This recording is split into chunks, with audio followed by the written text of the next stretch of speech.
Security, privacy এবং data leak. বর্তমান সময়ে এই বিষয়গুলো জানেন না এরকম লোক খুঁজলে হয়তো বা কমই পাওয়া যাবে।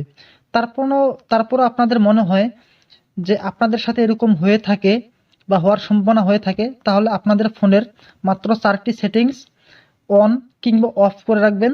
তাহলে এগুলো থেকে আপনারা চিন্তামুক্ত থাকতে পারবেন। অনেক সময় দেখা যায় যে বড় বড় সেলিব্রিটি বা রাজনীতিবিদের ফোন আলাপ ফাঁস হয়ে যায় বা তাদের ফোনের ডকুমেন্ট চুরি হয়ে যায়। তো এরকমটা কিন্তু আপনাদের সাথে হতেও পারে। তো আপনারা আজকে এই 4টি সেটিংস অন বা অফ করে রাখবেন, তাহলে আপনাদের সাথে এগুলো আর হবে না। তো বন্ধুরা, আপনারা আপনাদের সেটিংসে প্রবেশ করবেন। সেটিংসে প্রবেশ করার পর আপনারা লোকেশনে প্রবেশ করবেন। তো সবারই ফোনে কিন্তু এই অপশনটা আছে, আপনারা লোকেশনে প্রবেশ করবেন। প্রবেশ করার পর এখানে দেখবেন অ্যাপস পারমিশন, এখানে আপনারা ক্লিক করবেন। এখানে ক্লিক করার পরে আপনারা আপনাদের প্রয়োজনের যেগুলো অ্যাপস লোকেশন রাখার সেগুলো আপনারা রাখবেন, বাকি যেগুলো প্রয়োজন নেই সেগুলোকে আপনারা রাখবেন না। তো আপনারা এখানে ক্লিক করবেন, করার পরে এখানে দেখুন যেটা ডিনাই করা আছে সেটা কোনো সমস্যা নেই, কিন্তু যেটা এরকম এলাউ করা আছে আপনারা এলাউ করে রাখবেন, আপনারা ডিনাই করে রাখবেন। ওকে, তো এভাবে আপনারা কিন্তু সবগুলো অ্যাপসে করে রাখবেন। আর যে অ্যাপসটা আপনার প্রয়োজন শুধু সেই অ্যাপসটাকে আপনারা এলাউ করে রাখবেন, আর বাকিগুলো আপনারা অবশ্যই ডিনাই করে রাখবেন। তো এই ডিনাইতে ক্লিক করার পর এখান থেকে ডিনাই এনিওয়ে এখানে ক্লিক করবেন, এইভাবে ক্লিক করে রাখবেন। ওকে, তারপর এখান থেকে আপনারা বেরিয়ে আসবেন। বেরিয়ে আসার পরে আপনারা এখানে দেখেন অ্যাডভান্সে ক্লিক করবেন। তারপর এখানে দেখুন ওয়াইফাই অ্যান্ড ব্লুটুথ স্ক্যানিং, এখানে ক্লিক করবেন। তো এগুলো এরকম অন থাকে অনেক সময়। তো আপনার যখন প্রয়োজন তখন শুধু আপনি অন করে রাখবেন, যখন আপনার প্রয়োজন নেই আপনারা এগুলোকে অফ করে রাখবেন।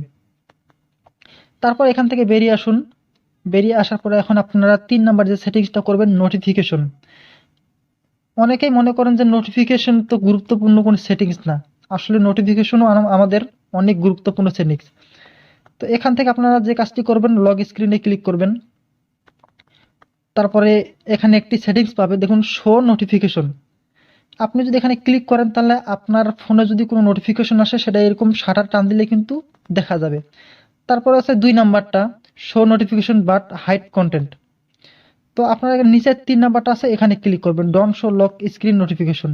অর্থাৎ আমাদের স্ক্রিনে যদি কোনো নোটিফিকেশন আসে সেটা স্ক্রিনে শো করবে না। ওকে, তো আপনার 3 নাম্বারটা করে রাখবেন, নাহলে কিন্তু আপনাদের ফোনে অনেক সময় গুরুত্বপূর্ণ কোনো মেসেজ আসে সেটা কিন্তু অন্য কোনো ব্যক্তি দেখতে পারবে এইভাবে শাটার টেনে। তো ওকে, আপনার 3 নাম্বারটা করে দেওয়ার পর এখান থেকে বেরিয়ে আসবেন। তারপর এখন আপনাদেরকে যে সেটিংসটা দেখাবো সেটা হচ্ছে সিকিউরিটি সায়েন্স। তো অ্যাকাউন্ট সায়েন্স এটাতে ক্লিক করবেন। অ্যাকাউন্ট সায়েন্সে ক্লিক করার পরে এখানে গুগলে ক্লিক করবেন। গুগলে ক্লিক করার পরে এখানে দেখবেন যে আপনাদের ফোনে যে জিমেলগুলো লগ ইন আছে সেগুলো কিন্তু এখানে শো করবে। তো আপনারা আপনাদের জিমেলের উপরে ক্লিক করবেন। জিমেলের উপরে ক্লিক করার পরে দেখবেন যে এরকমভাবে প্রত্যেকটাতে কিন্তু ব্লু টিক মার্ক দেওয়া থাকে অটো। তো আপনারা যে কাজটি করবেন, এই ব্লু টিক মার্কগুলো আপনারা এইভাবে তুলে দিবেন। আপনারা চাইলে কন্ট্যাক্টে রাখতে পারেন, বাকিগুলো এইভাবে আপনারা তুলে দিবেন। ওকে, এইভাবে তুলে দেওয়ার পরে আপনারা বেরিয়ে আসবেন। তো এই কাজগুলো যদি আপনি করে রাখেন তাহলে আপনারা সিকিউরিটি, প্রাইভেসি এবং ডেটা লিক এই সমস্যাগুলো আপনাদের সাথে হবে না, এটা আপনারা নিশ্চিত থাকতে পারেন। এটা নিয়ে আপনাদের মাথা না ঘামালেও চলবে। তো বন্ধুরা, ভিডিওটি কেমন লেগেছে অবশ্যই কমেন্টস করে জানাবেন, এবং এরকম নতুন নতুন ভিডিও পেতে আমাদের চ্যানেলটিকে সাবস্ক্রাইব করে রাখবেন এবং ভিডিওটি ভালো লাগলে শেয়ার করবেন। ধন্যবাদ সবাইকে।